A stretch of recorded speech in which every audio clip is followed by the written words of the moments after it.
estar aquí e interesarse en la bioética.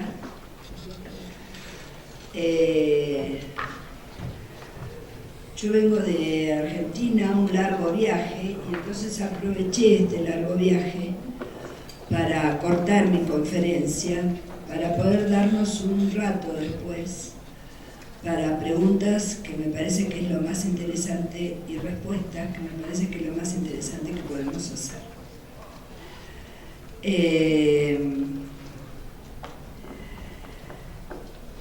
Mi conferencia va a ser sobre bioética y democracia. Uno diría, bueno, ¿cómo va a juntar estos dos conceptos esta profesora, sobre todo, después de haber escuchado al ponente anterior, que propone que los bioeticistas seamos funcionarios prácticamente?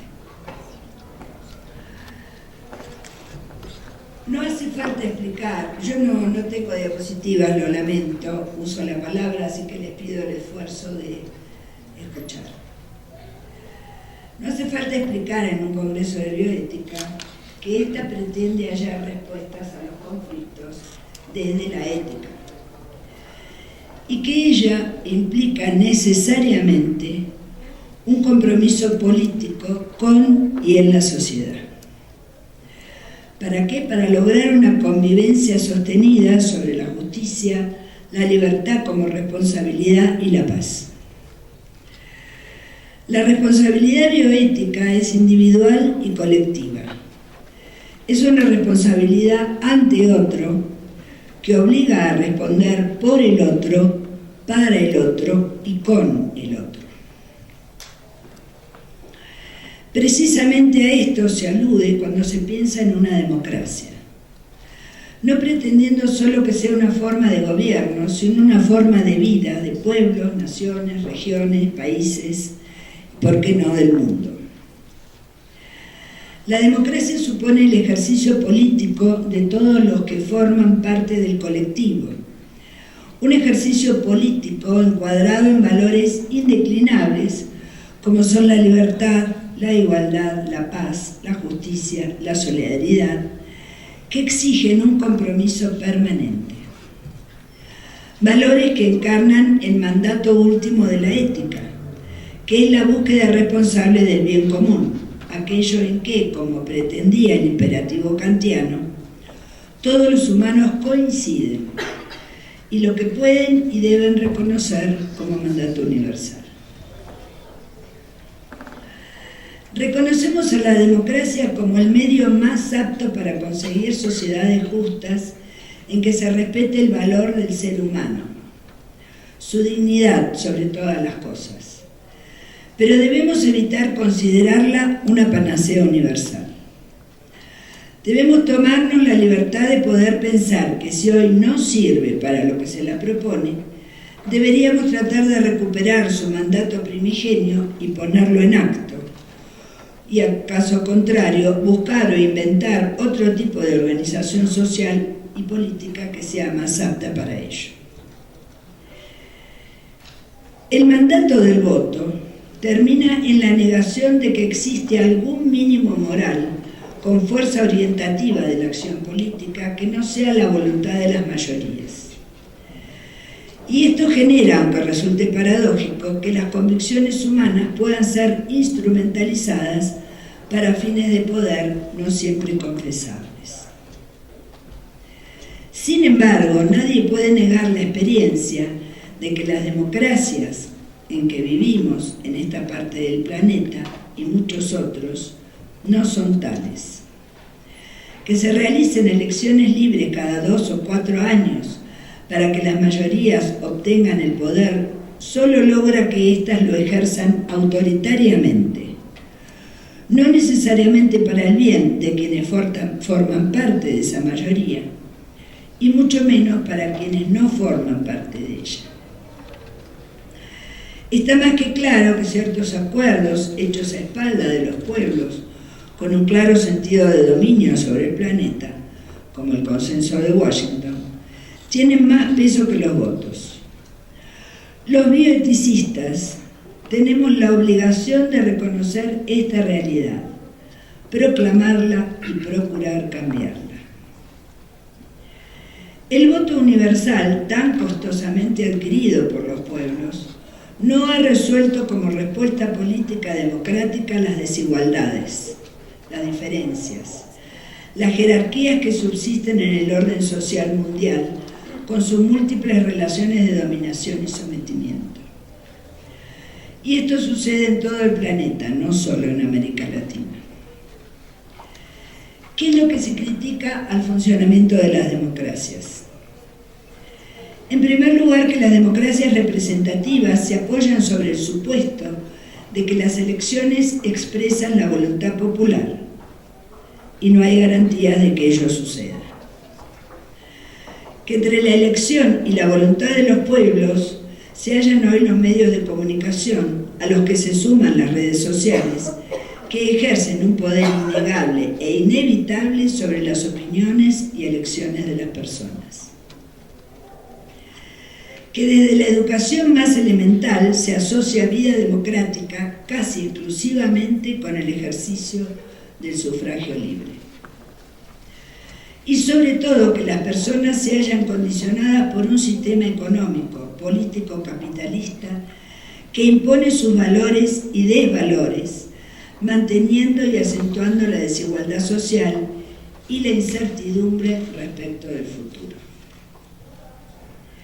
En la democracia real, no la que enseñamos en las escuelas, el poder no está en manos de los pueblos, sino de los estados que lo ejercen hegemónicamente bajo el supuesto de que el pueblo lo ha delegado en ellos.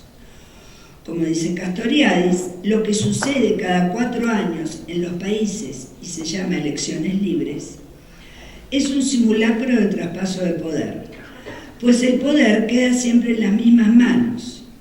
Cambia de cara, de nombre, de discurso, pero sus efectos son siempre los mismos. Mantenerse a costa de la vida de los más desprotegidos. Chupar su fuerza de los más débiles, los que siguen sufriendo necesidades, hambre, carencias, injusticia. Los medios para lograrlo son siempre diferentes. Van desde la promesa a la amenaza, desde la dádiva a la fuerza, usando siempre una media verdad y la máscara de la honestidad contra la corrupción, pero sobre todo la complicidad de los medios de comunicación. Sin ella sería imposible mantener el poder. Muchos pensarán que es imposible que los medios de comunicación nos convenzan de algo, que la propuesta de Orwell en 1984 es imposible. Sin embargo, debemos reconocer que la repetición constante de un argumento, una noticia, una idea o incluso una imagen durante días y meses puede llegar a cambiar una opinión, sobre todo de los que no practican la crítica, no se informan convenientemente, creen en determinadas voces y personajes mediáticos.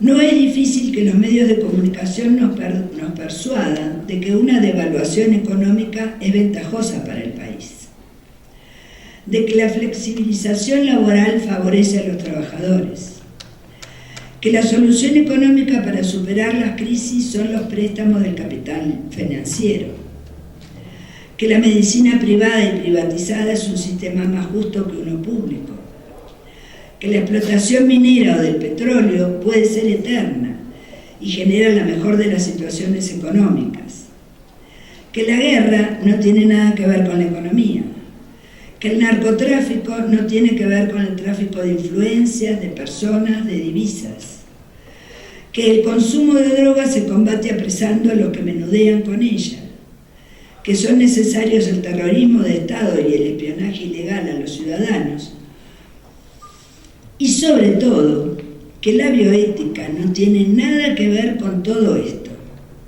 sino con el consentimiento informado de las personas. Los medios pueden convencernos a fuerza de repetir consignas de cualquier cosa. Y es por eso que muchas veces nos preguntamos cómo los pueblos votan en contra de sus intereses, votan a quienes van a mantener un régimen pseudo-democrático, corrupto y perverso que les permitió ganar, O lo que es peor aún, van a perfeccionarlo para que nadie pueda escapar a la trampa, ni siquiera el que no vota. Los bioeticistas sabemos que no participar en una discusión sobre vigencia de derechos, no denunciar la corrupción pequeña o grande junto a un colectivo, porque la denuncia individual no sirve de nada. No crecer en la propia conciencia de lo que significa vivir una buena vida y no permitir que los demás crezcan a la par. No defender con la palabra y la acción junto con otros a quienes sufren explotación de cualquier tipo. No participar en la discusión sobre leyes que afectan a la vida saludable de los individuos y la comunidad. Es un modo de hacerse cómplice de esos poderes explotadores. La bioética no puede sino derivar en política, como toda ética. Pero es fundamental no caer en la tentación de convertir la bioética en biopolítica, en el sentido de usar el argumento de la defensa de la vida para garantizar y obtener poder, para someter la vida de hombres y naturaleza. No hay una sola bioética, como no hay una única política ni una única economía. Hay sí mandatos éticos reconocidos mundialmente que podemos tomar como universales, como es que el ser humano viva dignamente. Somos proclives a reconocer esa dignidad del ser humano en lo que se nos parecen, calificándolos de buenos y honestos, mientras que a los que no se nos parecen les buscamos merecimientos que no tienen para calificarlos de indignos de ser humano y a su vida indigna de ser vivida y por consiguiente indignos de ejercer cualquier tipo de poder, porque este ejercicio es solo para los buenos y honestos que se nos parecen. La bioética, al tomar como fundamento la defensa de los derechos humanos, se ha desarrollado en una dirección que representa una contribución muy significativa para la transformación de un orden sociopolítico que resulta injusto y desigual.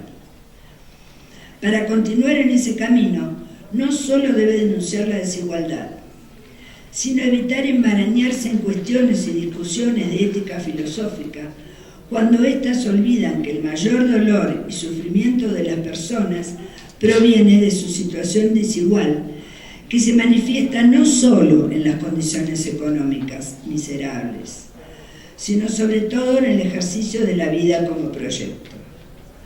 Sin educación, sin tiempo de descanso, sin salud ni educación, sin alimentación acorde a su edad, cultura, geografía, gustos, sin espacios dignos donde moverse, sin aire puro, sin agua potable, no hay posibilidad de comenzar a hablar de igualdad.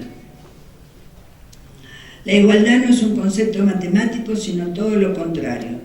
Entre los hombres lo único que iguala es la posibilidad de vivir la propia vida en el propio mundo.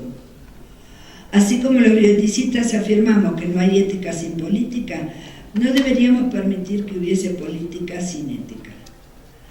Para ello, la bioética debe indicar el rumbo a la economía, la sociología, la medicina, la psicología, la ecología, al ambientalismo, con el objetivo de lograr seres humanos iguales, en el derecho a proyectar un futuro en que puedan, simplemente que puedan. La potencia es el motor de la vida, potencia que no es simplemente la fuerza biológica de perdurar, de sobrevivir, sino de vivir plenamente cada día proyectándose hacia el futuro. Uno de los más graves problemas morales de las democracias es la apatía política y el desinterés en las cuestiones sociales que no atañen directamente a los bolsillos de los ciudadanos. Muchas veces nos enfrentamos a argumentos falaciosos que traducen determinadas medidas políticas como perjuicio para los individuos, o al revés, beneficios individuales obtenidos por el uso espurio de leyes y disposiciones que benefician a individuos y perjudican a la sociedad. Aumentar los impuestos a los que más ganan suele traducirse en cuadros financieros que muestran cómo se perjudica a aquellos que obtienen honestamente sus fabulosas ganancias gracias a negocios familiares, citando el derecho a la renta o a la ganancia comercial.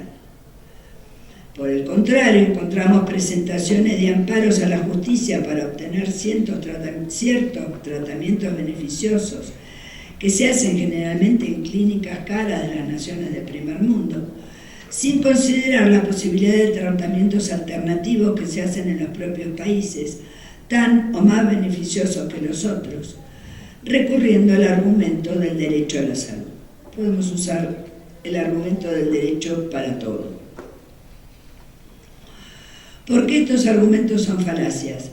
Porque suponen que los derechos son exigencias particulares, cuando son beneficios sociales. Solo pueden exigirse para la sociedad desde el supuesto de que en la medida en que respeten las necesidades o los deseos de la sociedad, benefician a las personas que la constituyen. ¿Tienen esto en claro los bioeticistas, que ponen por delante el beneficio del individuo particular sin considerar si ese beneficio es tal porque beneficia a la sociedad? ¿Acaso se llega a discutir en algún momento si es debido beneficiar a un individuo perjudicando a la sociedad? Se cita frecuentemente en los comités y en los congresos y demás la frase de Helsinki, recogida casi literalmente en la Declaración de Bioética y Derechos Humanos, donde afirma que toda investigación debe buscar el beneficio del individuo por encima del de la sociedad y de la ciencia. Esto se ha convertido casi en un mandamiento divino que se aplica a toda circunstancia, sin comprender que el mandato de Helsinki y la declaración tiene que ver con la investigación científica, que es un campo muy acotado y muy específico, donde, aunque lo que se debe pretender es beneficiar al colectivo, esto no puede hacerse a costa de los individuos que lo conforman, donde se pone en riesgo la vida del individuo y por consiguiente, solidariamente, de toda la comunidad. Un derecho es violado cuando hace daño al individuo, porque al hacerlo daña a la sociedad, y viceversa. Por ello, moralmente hablando, no puede aceptarse que alguien mate, sea cual sea la razón de la que lo haga, porque daña a la sociedad, no solo al individuo. El derecho a la vida es un derecho porque debe ser garantido por la sociedad a todo lo que la componen. La sociedad es el garante al mismo tiempo que el beneficiario de la garantía, y por consiguiente todos los que constituyen la sociedad, los que llamamos individuos, deben garantizar sus propios derechos como componentes de la sociedad. Este es el argumento clave para exigir el compromiso de los que componen la sociedad, los que llamamos los ciudadanos. Solo el compromiso ciudadano puede garantizar los derechos, si no, es una farsa. Y esta garantía es la que debería darnos un sistema de vida democrático, porque los individuos ejercerían su derecho como parte del demos, del pueblo, en nombre del pueblo. El Estado debe garantizar los derechos en tanto y en cuanto represente al pueblo, y frente a Estados que no lo hacen, los pueblos deberían poder ejercer el poder de cambiar sus autoridades sin dilación alguna. La democracia es el sistema de gobierno que acepta que los derechos tienen que ver con exigencias de toda la sociedad y no solo de los que ganan elecciones. Precisamente este esquema es el que impide que podamos vivir democráticamente. Aceptar que el Estado, los políticos, los que manejan el poder, sean ajenos a los ciudadanos, a los miembros de una sociedad, a los pueblos. La apatía política no solo desaparece cuando los ciudadanos siguen de cerca las decisiones de los gobiernos, pero sobre todo cuando exigen de la manera que puedan hacerlo, que esas decisiones los beneficien a ellos como parte de la sociedad, participando de las decisiones. La bioética, su método de discusión de los problemas, su exigencia de multidisciplina, no puede estar conformados los comités solo por bioeticistas.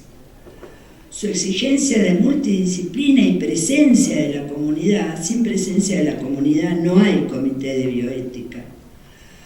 Su solución de conflictos por consenso y tomando en cuenta pautas éticas para hacerlo, no cualquier pauta, no pauta científica, pautas éticas, es un modelo que podría replicarse en multitud de instituciones para dar protagonismo al pueblo. Sería interesante que la bioética se propusiese recuperar ese espacio donde hacer posible la igualdad, la libertad y la solidaridad.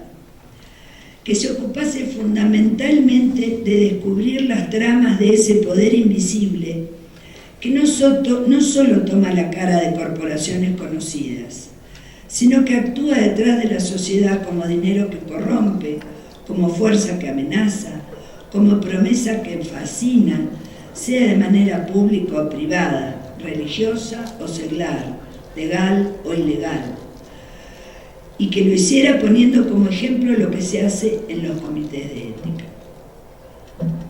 La bioética tiende a institucionalizarse y perder su destino político, es decir, su destino ético en el mejor sentido de la palabra, que es el construir una polis feliz, según Aristóteles, y un mundo en paz, según Kant. No hay ética sin política, y no deberíamos permitir que hubiese políticas sin ética. Esa debería ser la función primordial que se pusieran por delante los bioeticistas, ya que al ser multidisciplinaria, la bioética es el lugar de cruce de las disciplinas a las que ella debe exigir que busquen el bienestar de las personas. Ella debe indicarle a la economía, a la sociología, a la medicina, a la psicología, a la ecología, al ambientalismo, el rumbo para lograr seres humanos iguales. Iguales, como dijimos, en el derecho a proyectar un futuro en que puedan, simplemente que puedan. Como dijimos, la potencia es el motor de la vida, que no es simplemente la fuerza biológica de perdurar, de sobrevivir, sino de vivir como seres humanos en un mundo solidario y entre iguales. Muchas gracias por escuchar y me gustaría escuchar opiniones. El papel del médico siempre estará orientado a curar o a aliviar el padecer, apoyado en el principio hipocrático del primum non nocere. No obstante, el actuar del médico es siempre de doble efecto. Puede ser perjudicial al mismo tiempo que benéfico en el paciente. En el campo de la cirugía estética cosmética, la iatrogénesis no se limita exclusivamente al daño físico, sino en este caso se afectan otras áreas como son el área psicológica, social y económica. En las manos de los cirujanos recae la responsabilidad del ejercicio equilibrado de su profesión. En la época moderna, los valores individuales de antaño, como el portar un símbolo de vejez, que representaba la responsabilidad social y era reflejo de valores sólidos ligados a la madurez emocional y corporal, se ha perdido.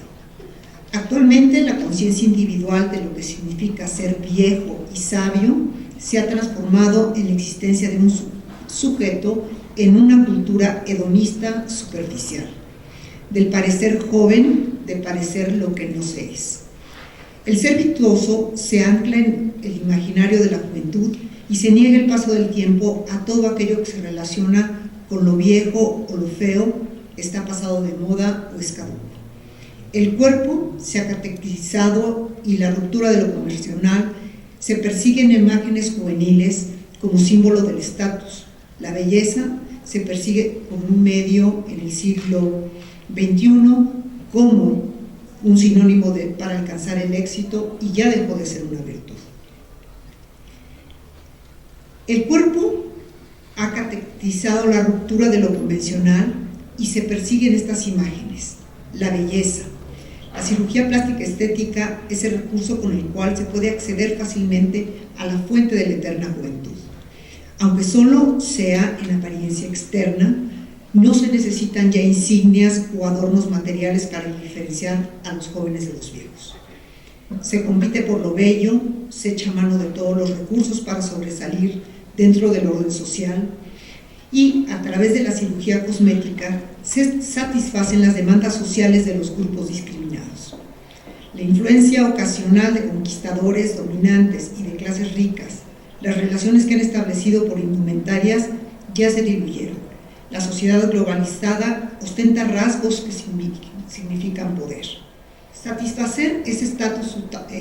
Para poder satisfacer ese estatus social, el cirujano tiene en sus manos el poder de transformar el vínculo que perturba al dominado y al discriminado social.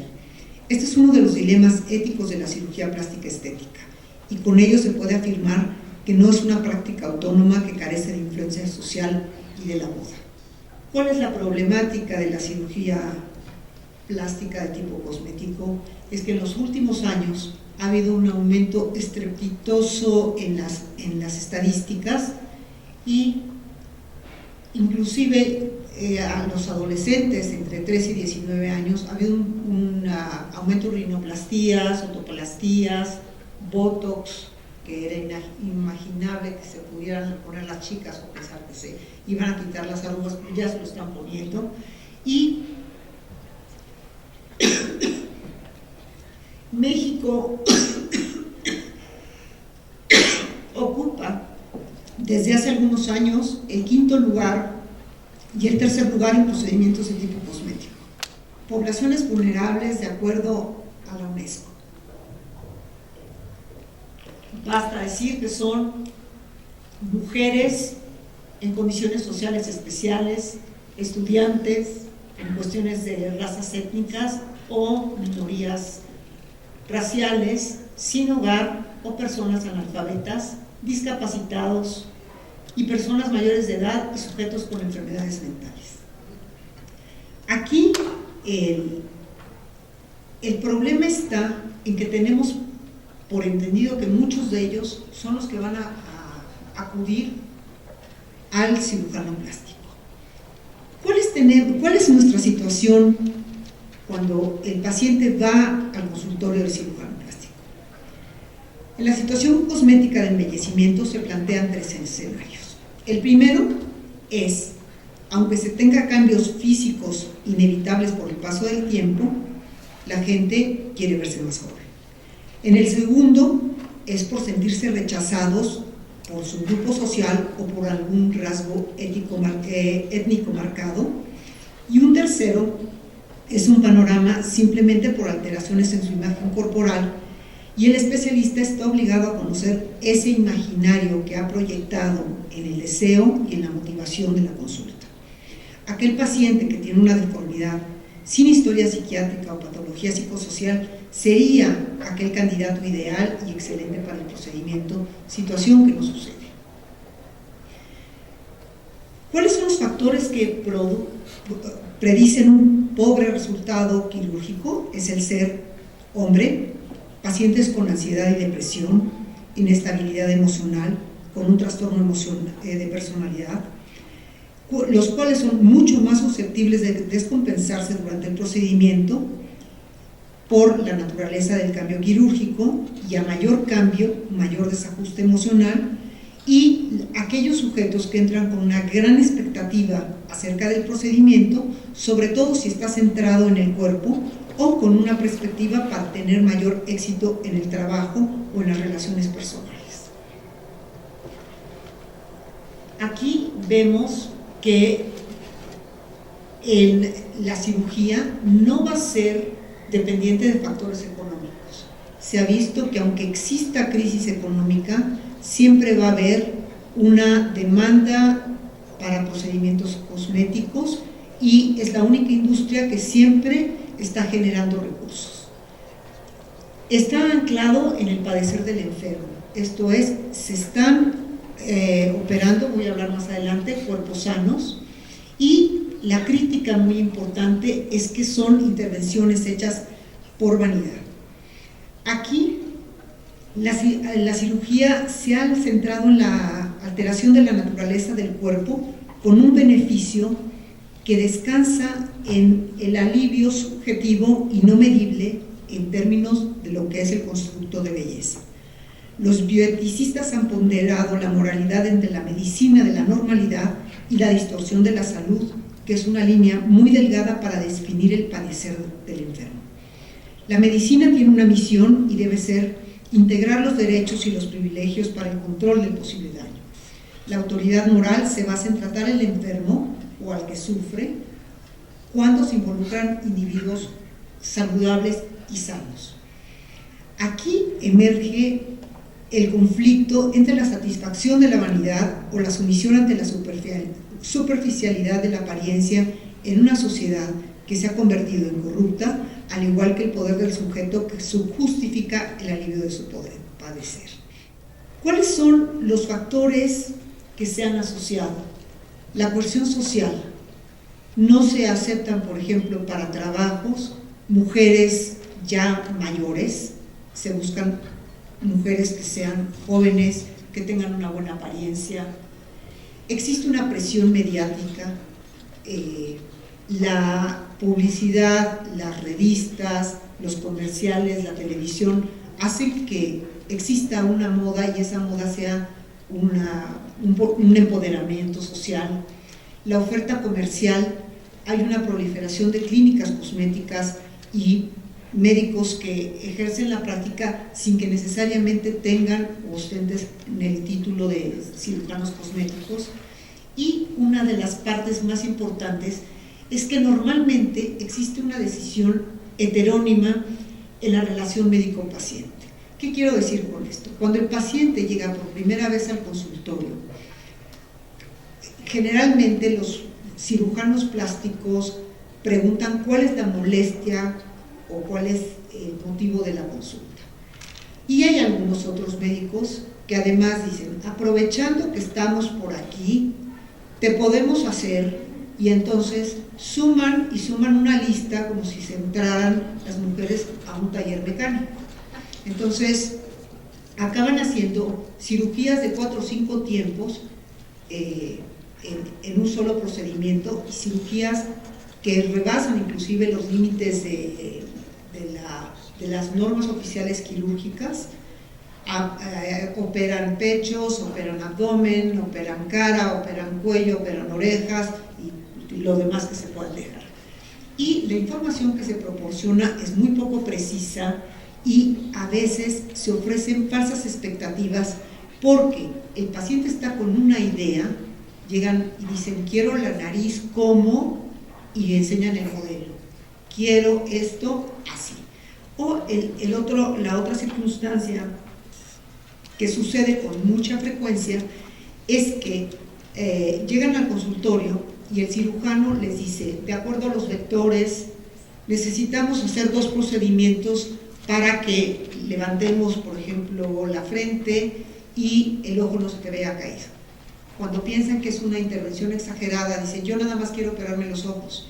Entonces, se operan como los ojos y quedan como mapaches porque la frente queda arrugada con los ojos jalados. Entonces, muchas veces también el paciente, por no querer tomar consejo o por la ignorancia, también mete un poco la cuchara o dice, no me gustó y me vuelvo a operar. Entonces, aquí en la práctica clínica lo más difícil es admitir que existe un error médico al efectuar una técnica cosmética. ¿Cuáles son las mujeres más vulnerables en cirugía estética? La proporción de mujeres es 9:1 y esto da un sinónimo de poder y falso control de sus vidas. El grupo de edad son las adolescentes, en donde se está buscando un rasgo de identidad. Curiosamente, la nariz es la que nos da la identidad y por eso los narcotraficantes se operan la nariz, porque cambia radicalmente la fisonomía cuando se opera esta. Y en los adolescentes está creciendo el cartílago, no está definida, pero hay madres inclusive que llevan a las hijas a fuerza, aunque sean menores de edad, a operarlas con el cirujano porque a la mamá no le gusta la nariz de la hija. Hay trastornos vulnerables, por ejemplo, cuando chicas con síndrome de Down en las familias adineradas de México las operaban para que fueran menos discriminadas, o los judíos que emigraron a Nueva York en la Primera Guerra Mundial también eran discriminados por las narices, y entonces se les hacía un procedimiento de rinoplastía para que fueran aceptados en los trabajos. Y también está aceptado que un porcentaje alto de pacientes tienen trastorno dismorfofóbico, que es un trastorno delirante como el tipo de Michael Jackson, y el pretexto que utilizan en las clínicas en los Estados Unidos es decir que estos pacientes tienen un trastorno dismórfico, que quiere decir que están en desacuerdo con la imagen corporal y están sufriendo, por lo tanto se someten a cirugías estéticas. Aquí, ¿cuáles son las consecuencias? Y podemos ver todas las que se han retocado y quienes han caído en esta tentación. Quizá ver cuáles son las complicaciones posoperatorias, porque va a depender de la idiosincrasia del paciente, el efectuar varios procedimientos que podrían potencialmente dañarlo, o el perfeccionismo o exigencia tanto del médico como del paciente, que forman la misma parte de este binomio. En el paciente aparecen aspectos de tipo psicológico y personal cuando se interrogan las motivaciones para el procedimiento.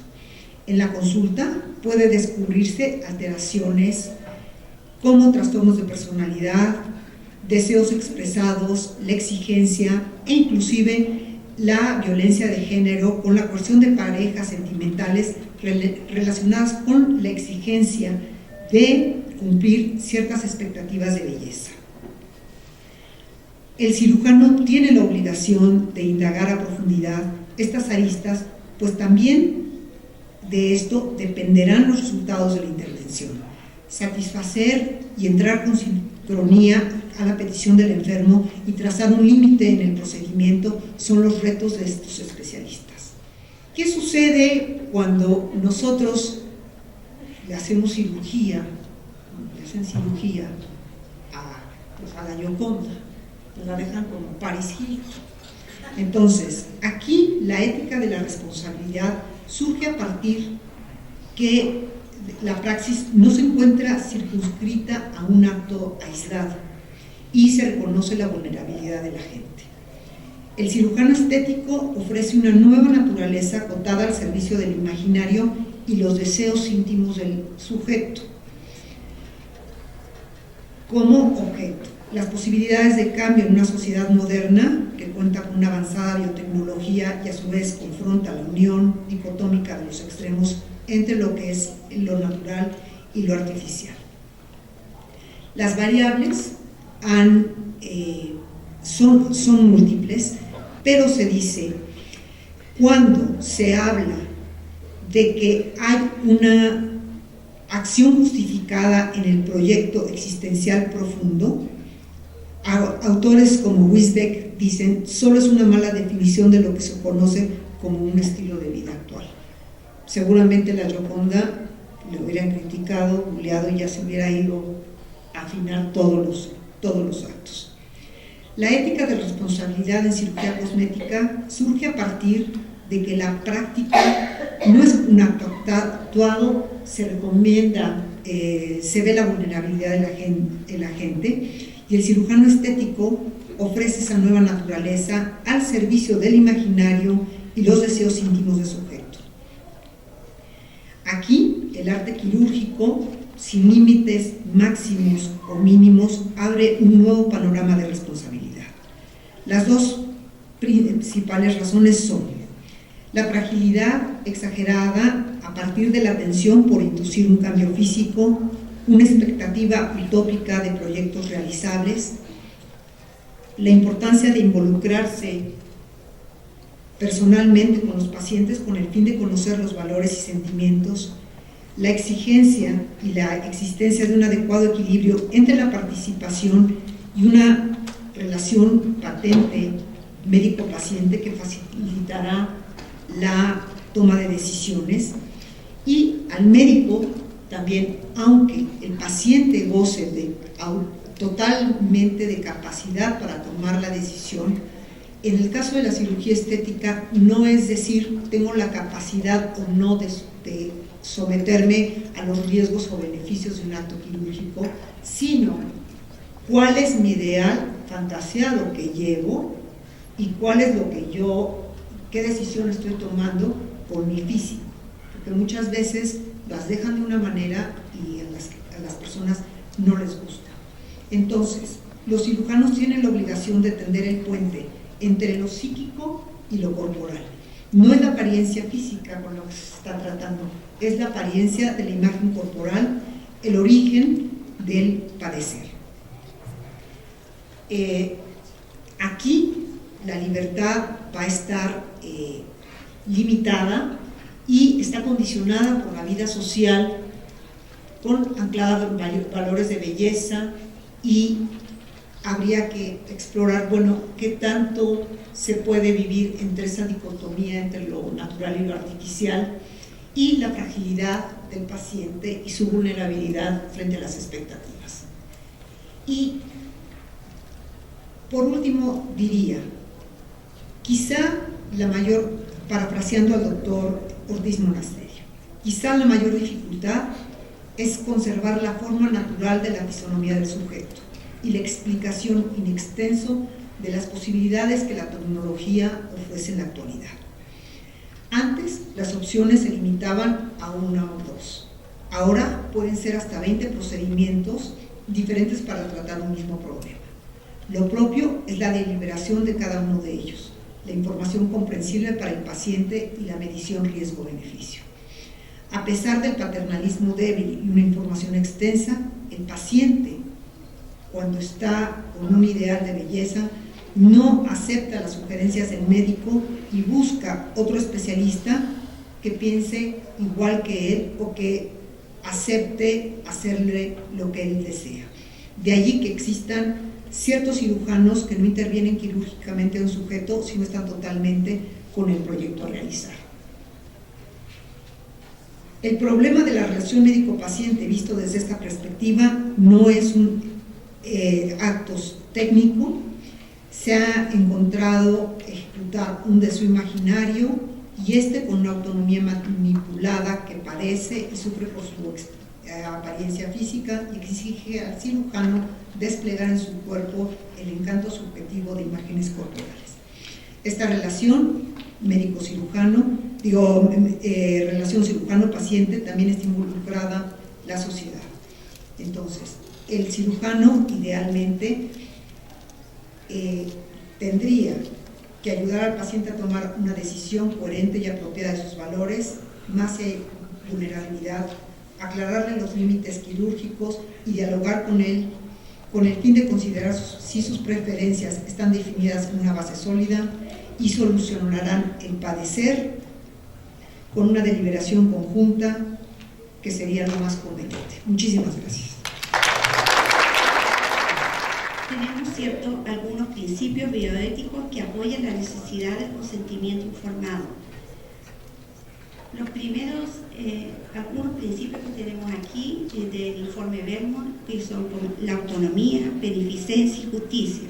Pueden agregarse otros, pero nos detendremos aquí. Veamos. La autonomía, respeto a la dignidad de la persona, debe tomar su propia decisión, no se debe vulnerar su privacidad ni su consentimiento. Las personas con autonomía reducida se encuentran en una situación de vulnerabilidad, por tanto requiere una mayor protección. Esto supone que no se puede utilizar datos, muestras sin su consentimiento, por lo que siempre esta información debe tratarse con respeto. Aquí podemos identificar niveles que irían de menor a mayor. No hacer mal, evitar el mal, hacer el bien, promover el bien. Se debe considerar que el interés de las personas siempre debe estar por sobre los intereses de la ciencia y de la comunidad.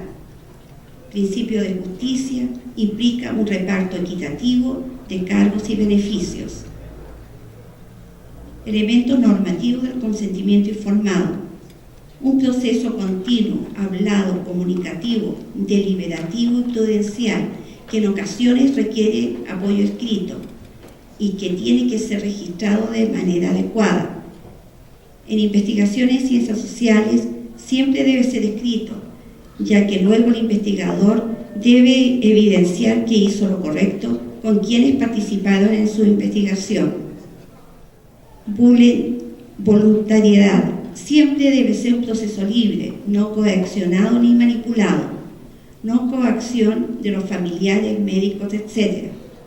El problema estriba, obviamente, en tener claro cuándo finaliza la persuasión y comienza la coacción o manipulación. Esto solo la prudencia podrá determinar en función de las circunstancias de cada situación. Información suficiente. En general, se acepta que se debe explicar la naturaleza y objetivo del procedimiento o investigación, sus beneficios, riesgos y efectos secundarios posibles, las opciones que existen con sus respectivos beneficios y riesgos.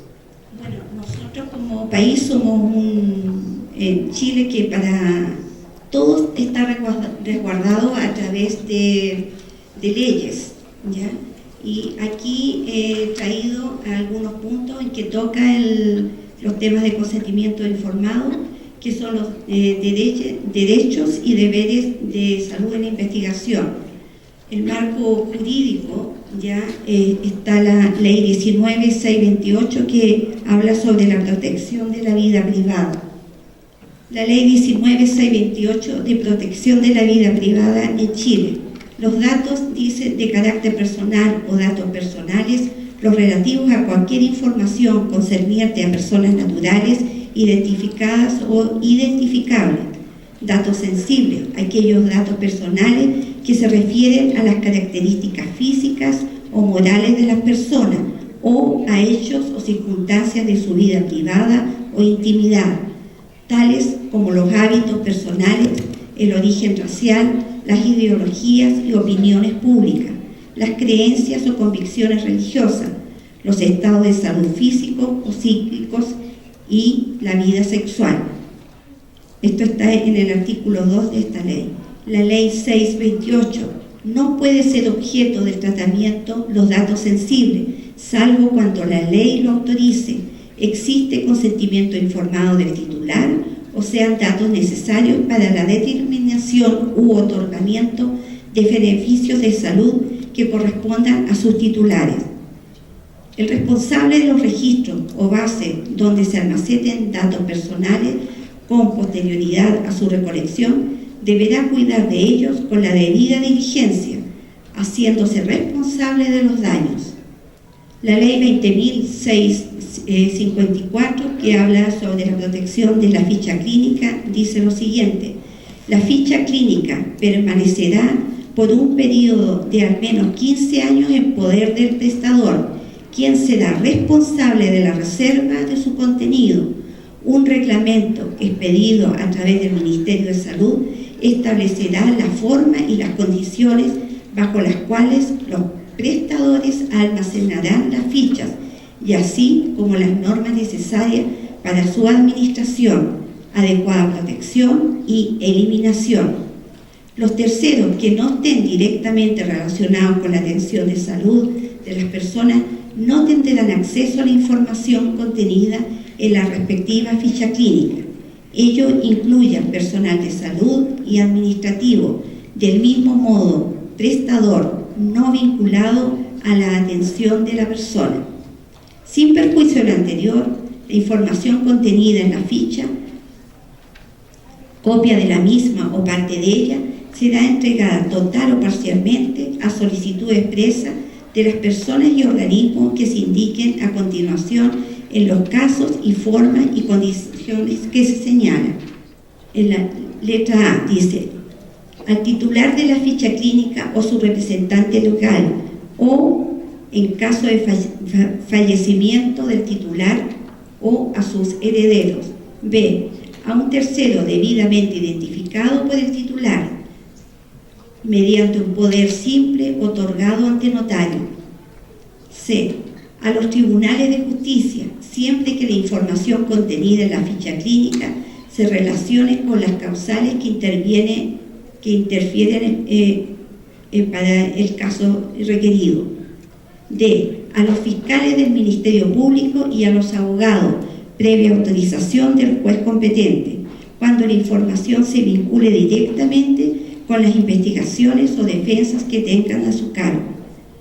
Las instituciones y personas indicadas precedentemente adoptarán las providencias necesarias para asegurar la reserva de la integridad de la identidad del titular de la ficha, a las que acceden de los datos médicos, genéticos u otros de carácter sensible contenidos en ella, y para toda esta información sea exclusivamente para los fines para los cuales sea requerida. Respecto a la ficha clínica, hubo una consulta en la Contraloría General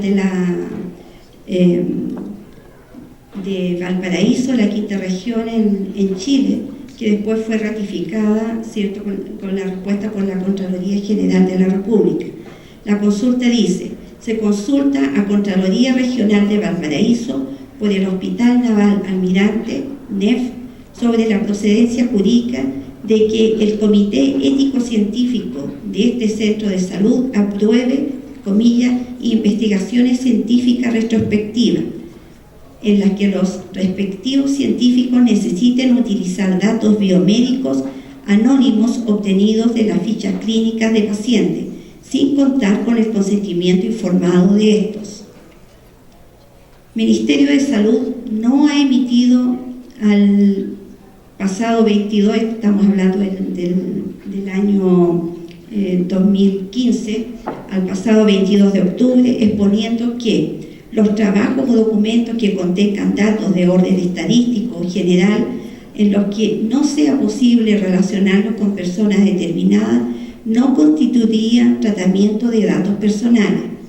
En primer término, se debe señalar que el artículo 1 de la Ley 20.120 establece que esta preceptiva legal, comillas, tiene por finalidad proteger la vida de los seres humanos desde el momento de la concepción, su integridad física y psíquica, así como su diversidad e identidad genética en relación con la investigación científica, biomédica y sus aplicaciones clínicas.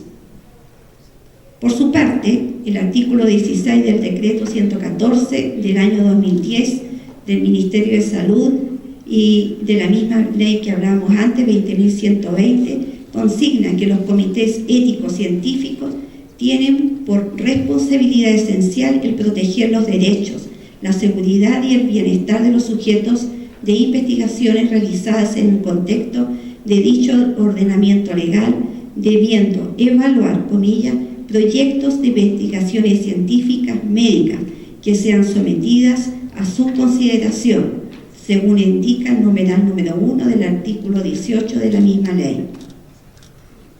Ahora bien, la ley 20.120 no se refiere a la hipótesis consultada. Es más, según consta en la historia fidedigna de su establecimiento, la protección de la información genética de personas identificables que contempla dicha regulación no aplica a la que se recopila y procesa en forma anonimizada con fines científicos o estadísticos, como acontecería en los estudios retrospectivos. Primer informe en la Comisión de Salud del Senado, emitido en trámite en puntos 51, 56 y 57. En base a todas estas consideraciones, para atender la consulta de que se trata, procede remitir a las reglas generales aplicables al tratamiento de datos contenidos en la ficha clínica. En este contexto, el artículo 12 de la Ley 20.584, que regula los derechos y deberes que tienen las personas en relación con acciones vinculadas a la atención de salud, junto con definir la ficha clínica, establece que toda información que surja de ella y de los estudios y demás documentos donde se registren procedimientos y tratamientos a los que fueron sometidas las personas será considerada como dato sensible, acorde con el artículo 2 de la letra G de la Ley 19628 sobre la protección de la vida privada. La calidad del dato sensible resulta relevante toda vez que el artículo 10 del último cuerpo legal previene que estos datos no pueden ser objetivo de tratamiento, salvo cuando la ley lo autorice, exista consentimiento del titular o sean datos necesarios para la determinación u otorgamiento de beneficios de salud que correspondan a los titulares.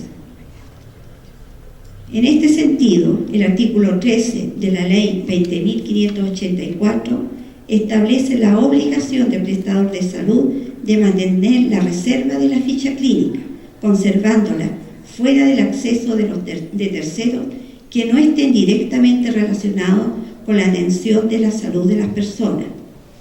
Su inciso tercero precisa que se podrá obtener la información contenida en aquellas al respectivo titular, a su representante legal, a sus herederos, a los tribunales de justicia, en las causas a las que se alude y a los fiscales del Ministerio Público, a los abogados, previa autorización del juez competente en el caso que se enuncie. Por su parte, el artículo 4 y 5 del decreto de fuerza de ley del año 2005 del Ministerio de Salud faculta a este último para, tratar datos con fines estadísticos y mantener registro o bancos de datos respecto de las materias de su competencia, tratar datos personales o sensibles con el fin de proteger la salud de la población o para la determinación y otorgamiento de beneficios de salud. Para los efectos previstos en este número, podrá requerir de las personas naturales o jurídicas, públicas o privadas, la información que fuese necesaria. Todo ello conforme a las normas de la Ley 19.628 y sobre secreto profesional. No obstante, atendido los antecedentes por los cuales se consulta con su carácter anónimo y el acceso a los mismos tiene por finalidad la protección de la vida en los seres humanos, que garantiza la Ley 20.120, no se advierte impedimento en que pueda acceder a la información estadística y obtenga la información de disociación de los datos sensibles en cuestión, efectuada por parte de alguna de las personas autorizadas para el tratamiento y conforme a la ley habilitante, siendo ella así, las investigaciones a las que se refiere la presentación de la especie solo pueden considerarse información obtenida en el contexto indicado.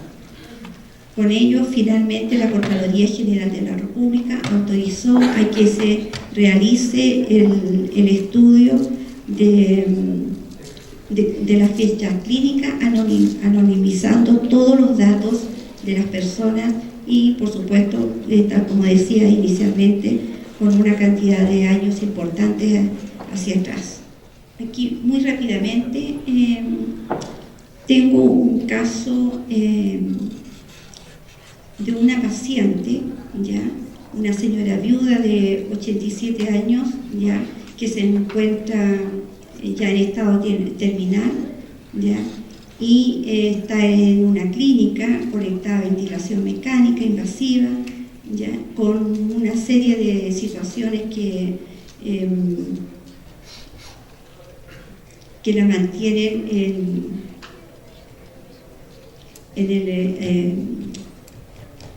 en la clínica y que no puede irse a su casa.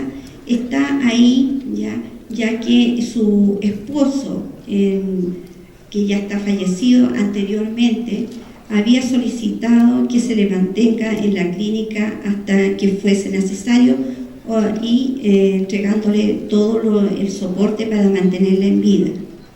Muy rápidamente voy a contar, no voy a leer aquí todo lo que ocurrió.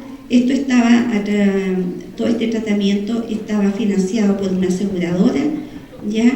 Y la clínica, ya que ya en verdad quería disponer del espacio, y una persona que no tenía recuperación, ya llevó todo el caso a la justicia, ¿ya?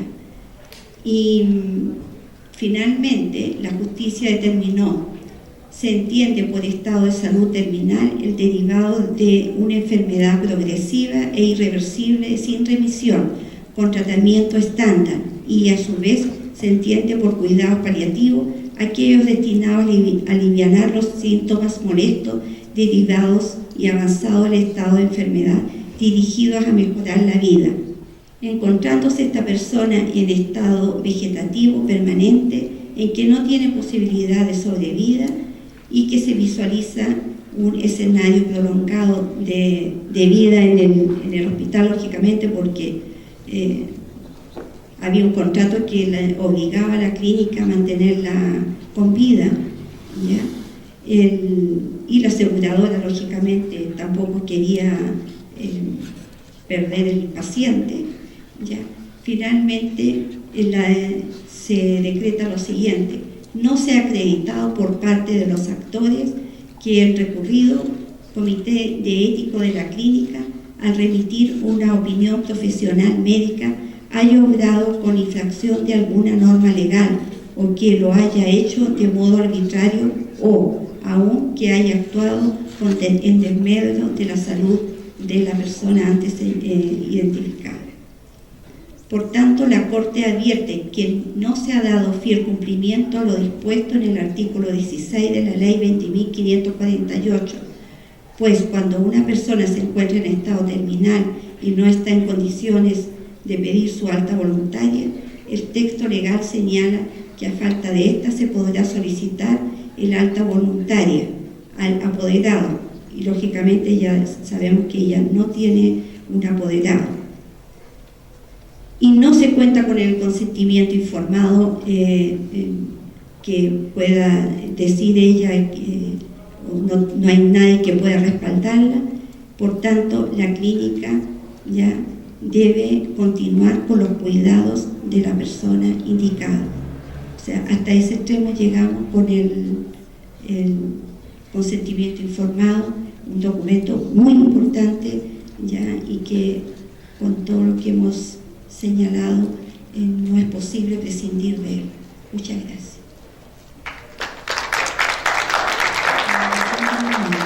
En Chile, las personas mayores alcanzan alrededor de un 16,7% de la población general. Pero es importante destacar que la mayoría de estas personas mayores se encuentra en la primera etapa de la vejez, de alguna manera en lo que nosotros denominamos la vejez joven, es decir, entre los 60 y los 74 años. ¿Por qué tenemos que detenernos con respecto a este dato? Porque sabemos que el deterioro funcional y cognitivo la mayoría de las veces comienza a partir de los 80 años. Por tanto, tenemos población que, pese a ser población adulta mayor, tiene sus capacidades cognitivas y funcionales adecuadas para seguir siendo parte activa de la sociedad, ¿ya? Por otra parte, el índice del envejecimiento, a partir de las estimaciones y proyecciones de CELADE, da cuenta que el año 2005 habían 46,5 personas mayores por 100 niños entre 0 a 14 años. 10 años después, esta cifra aumenta prácticamente en un 50%, alcanzando el 72,9 personas mayores por 100 años, por cada 100 niños entre 0 a 14 años, y en el año 2023 se estima que estas poblaciones quedarían igualadas. Es decir, en Chile nosotros tendríamos el mismo porcentaje de población inactiva que corresponde tanto a los niños como a las personas mayores. Ahora, lo anterior se puede atribuir a los avances científicos y a los nuevos sistemas de organización económica y social, pero además en Chile se ha producido una drástica disminución de la natalidad y de la morbilidad. Es por eso que hoy encontramos una tasa de fecundidad que alcanza a 1,72 hijos por mujer, y a la vez la esperanza de vida para los hombres es de 72,2 años y para las mujeres 82,2, promediando un total de 79,7 años en ambos sexos. Soy disléxica, así que no me hagan caso a los números, por favor, véanlos ahí mejor. Aclaro. Esto es importante, ¿por qué? Porque nos damos cuenta que en la actualidad la vejez es una de las etapas más largas de la vida. Es decir, las personas que jubilan a los 60 años tienen una expectativa de vida de alrededor de 20 a 22 años más de vivir, ¿ya? Ahora, estas personas que están viviendo más en la sociedad, ergo, además, es mayor el número de personas mayores. Por eso es que en Chile existe un desafío a nivel país, de forma de poder generar este desafío o esta cierta complejidad como una oportunidad, no tan solo para este grupo etario, sino que además para la conformación de la familia, del Estado y en la elaboración de las próximas políticas públicas. Ahora bien, existen dos áreas de desarrollo para las personas mayores que son fundamentales. Una es la salud y la otra es el trabajo. La salud, tal como la define la OMS, y ustedes lo manejan muy bien, está referida al bienestar físico, mental y social, y no solamente como la ausencia de afecciones o enfermedades. En este marco, la salud es un ámbito holístico integrador que facilita la inclusión. Una de las características centrales de esta etapa, no obstante, es la heterogeneidad basada en las diferencias interindividuales.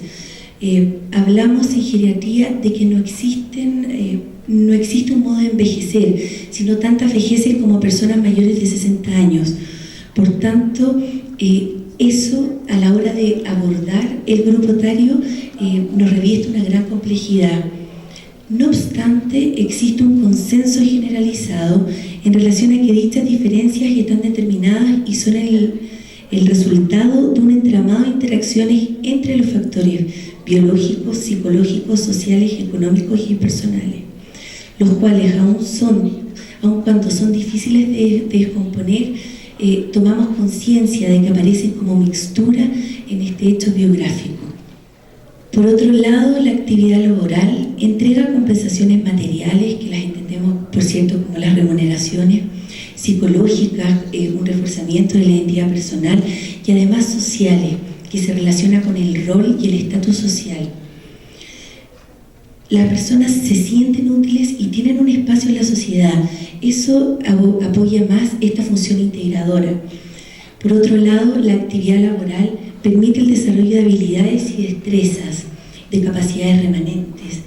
La sociabilización en las personas mayores es un factor protector tanto para la salud física como para la salud mental, porque mediante ella se favorece no tan solo el estado cognitivo, sino que además la funcionalidad. Y existe un hito muy importante que se relaciona con la actividad laboral y que tiene relación con la jubilación. La jubilación impacta muy fuertemente en el ámbito privado, en la esfera personal, pues de alguna manera significa un duelo que reviste o que se condiciona por la pérdida de un rol social, por la pérdida de una significación de una ocupación, pero además porque sobre todo en nuestro país también involucra de alguna manera un desmedro económico, que ya lo vamos a ver más adelante. Ahora bien, ¿qué pasa con el trabajo y las personas mayores en Chile? De acuerdo al estudio, nosotros hemos podido arrojar ciertos datos. Primero, que el 43% de los hombres de 60 años y más continúan trabajando, mientras que lo hacen el 16% de las mujeres del mismo rango etario. Cuando hablamos de trabajo, nos referimos a un trabajo remunerado, porque entendemos que muchas mujeres mayores trabajan, por cierto, pero en labores domésticas, ¿ya? Ahora, la mayor concentración de las personas mayores que trabajan se encuentra entre los 60 y los 70 años. Esto, como les decía anteriormente, se relaciona muchísimo con la capacidad funcional y el estado cognitivo, que en ese grupo etario aún permanece indemne. De acuerdo a la OCDE, la edad real de retiro de las personas mayores es de los 68,4 años en los hombres y 67 años en las mujeres. Ahora bien, en ese mismo informe se plantea que a partir de la jubilación los hombres tienen 13 años de sobrevida, mientras que las mujeres 19. Por otra parte, el 70% de los trabajos son no calificados, fundamentalmente en el rubro de comercio y mercado. Aparece acá un fenómeno bastante importante o al menos digno de analizar, y es que aun cuando las personas tienen otra ocupación, otra actividad laboral, una vez que jubilan, la mayor cantidad de veces se enfocan en esos rubros, porque son esos los que les dan mayores oportunidades laborales de inclusión. Por otra parte, el 25% de las mujeres continúa en trabajos domésticos, entendiendo estos trabajos domésticos como aquellos remunerados. Los adultos mayores refieren que la mayor motivación para ejercer la actividad laboral es la económica, en un 75,7%, junto con mantenerse vigente y activo en un 16,7% y un desarrollo profesional en un 5,6%. Este dato es muy importante. ¿Por qué? Porque las personas que tienen un mayor grado de calificación o de nivel educacional, que lo vamos a ver un poco más adelante, dejan de trabajar cuando ellos desean, de alguna manera. No obstante, aquellos que no tienen un buen nivel de educación o tienen una ocupación en un rubro primario, lo hacen cuando tienen algún impedimento físico. Es decir, mantienen su actividad laboral por esta necesidad económica hasta que alguna condición de desmedro de salud se lo impida. Ahora, el promedio de pensiones en Chile es de $300,4. Ahora, ese dato es bastante importante porque la media de la tasa de reemplazo efectiva respecto al ingreso en los últimos 10 años, es decir, aquella que relaciona el monto de la pensión con el salario promedio de vida durante la actividad laboral, es del 24% para las mujeres y el del 48% para los hombres.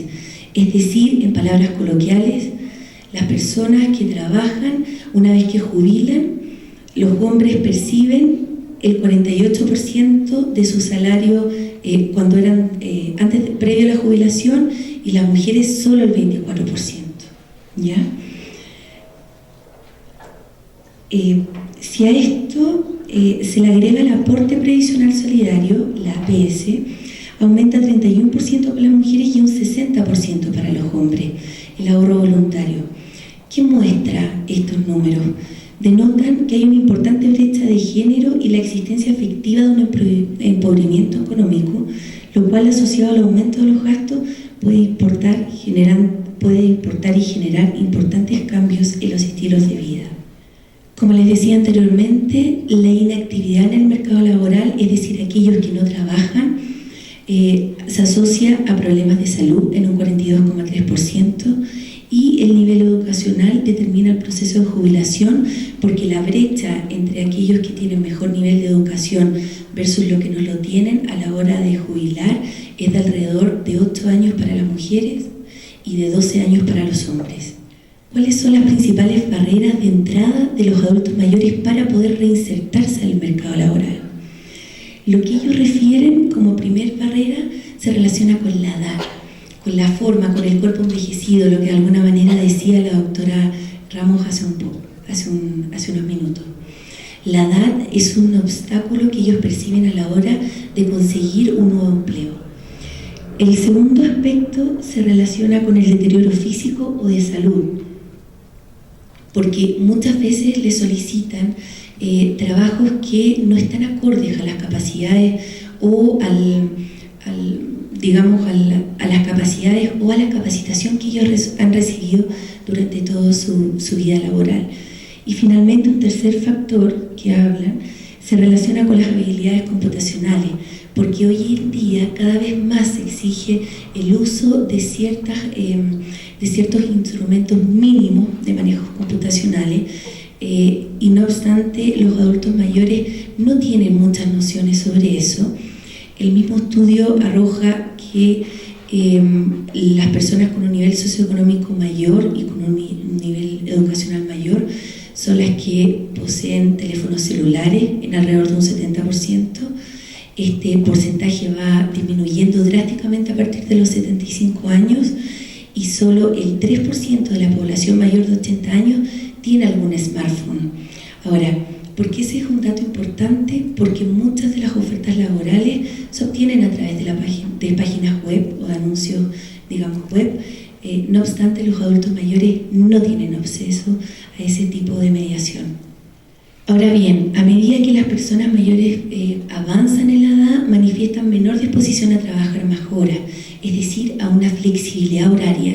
Y ese es un punto o una barrera estructural muy importante porque si bien se ha avanzado en relación a las políticas empresariales, en Chile aún tenemos horarios y una inflexibilidad horaria bastante rígida, independiente del grupo etario, lo que lógicamente los condiciona para poder ingresar al mercado.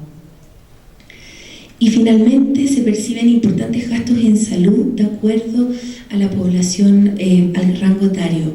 Se habla de que las personas en edad activa gastan la mayor parte de sus ingresos a acciones derivadas al ambiente laboral y también a la educación, ya sea para sí mismos o para su familia. No obstante, las personas mayores nos encontramos que cerca del 60 y hasta el 80% del dinero que ellos perciben se gasta en, digamos, gastos originados a la salud, a los remedios y a los controles médicos. Se les preguntó a las personas mayores por qué ellos consideraban que eran importantes o cuál era su aporte al ámbito laboral.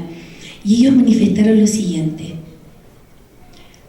sienten de que la experiencia de alguna manera les reporta a los jóvenes, les da algunas herramientas y eso tiene mucho sentido con el modelaje y con el rol de la abuelidad que algunos adultos mayores profesan. Y por otro lado, se reconocen como más responsables, justamente porque han tenido tantas barreras para entrar al mercado laboral, es que cuidan mucho su trabajo y son muy responsables con las tareas que se los encomiendan. Por otro lado, en contraposición, cuando nosotros les preguntamos a los otros participantes de las empresas, de otros grupos etarios, qué son lo que aportan las personas mayores, ellos refieren primero el buen trato. Las personas mayores en general son personas moderadas, con habilidades sociales muy desarrolladas. En condescendencia con la responsabilidad, ellos también consideran que tienen una alta valoración del trabajo. Trabajan por una necesidad, pero además por un placer, con un gusto, con una satisfacción personal. Potencian la calidad versus la cantidad, es decir, se reconocen que por sus limitaciones físicas probablemente no pueden hacerlo más rápido, pero sí pueden hacerlo mejor. Y por tanto, y en base a todo lo anterior, tanto el empresariado como sus pares evalúan su trabajo como de mejor calidad. Bueno, como me queda tan poquito tiempo, solo les voy a comentar de que a nivel internacional se han hecho importantes avances para reconocer la importancia del trabajo en la salud como un elemento protector y favorecedor para la salud de las personas mayores, ¿ya? Eso parte desde la concepción, desde la modificación del envejecimiento, que en un comienzo, en los años 80, se definía saludable y que solo se preocupaba del estado funcional y el estado cognitivo, a un envejecimiento positivo en el cual las personas mayores tienen un papel activo y deben desarrollar una participación en las políticas sociales. También hay ciertas recomendaciones, sobre todo la recomendación 162 de la Organización Internacional del Trabajo sobre los trabajadores de edad, que habla sobre ciertas condiciones estructurales que las empresas y los estados y las políticas públicas debieran incorporar para que las personas mayores sigan participando de nuestra sociedad. Lo importante de todo ello es que ellos plantean que la seguridad social debe ser un derecho fundamental y un instrumento para crear cohesión y garantizar la integración social, y que dentro de esa integración social, lógicamente las personas mayores tienen mucho que aportar. Bueno, la Asamblea Mundial del Envejecimiento de Madrid también plantea muchos elementos normativos que pueden favorecer esta inserción laboral. Por un tema de tiempo no las voy a plantear, pero sí es importante, o el principal avance, es que en ella se habla sobre la diversidad de edades y el equilibrio de los sexos en los lugares de trabajo.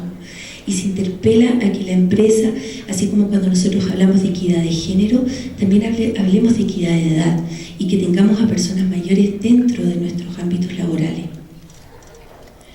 El protocolo de San Salvador, la Declaración de Brasilia y la Carta de San José también son elementos normativos muy enriquecedores que los invito a que conozcan y en el cual se ensalza el valor de la persona mayor y la protección de sus derechos fundamentales. Y de ahí nace la necesidad de una convocación internacional sobre los derechos humanos en las personas de edad.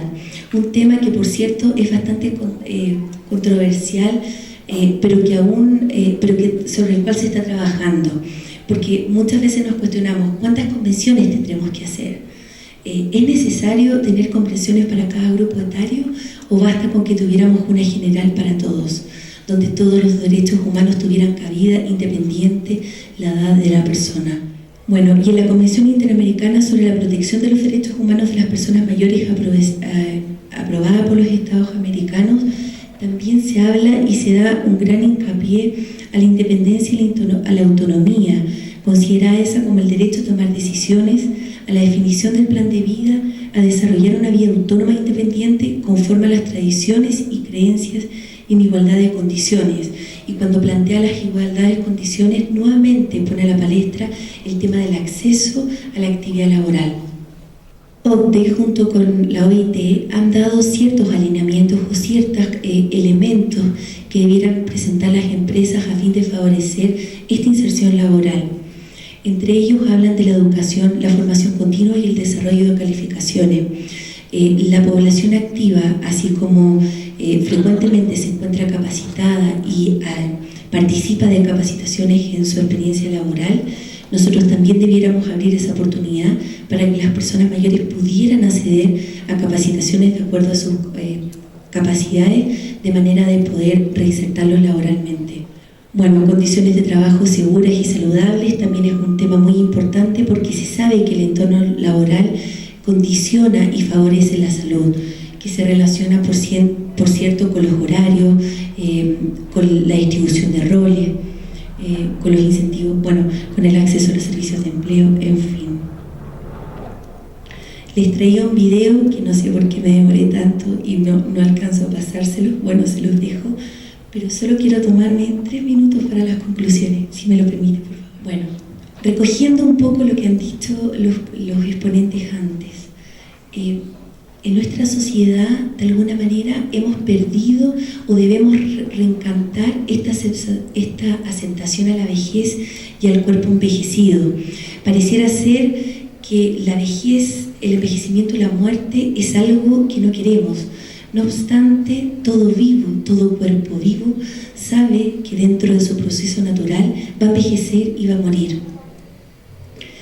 Hay una carencia de una visión integradora del nivel y calidad de vida de las personas mayores, como lo decía el doctor Viesca hace un tiempo atrás, hace unos minutos atrás.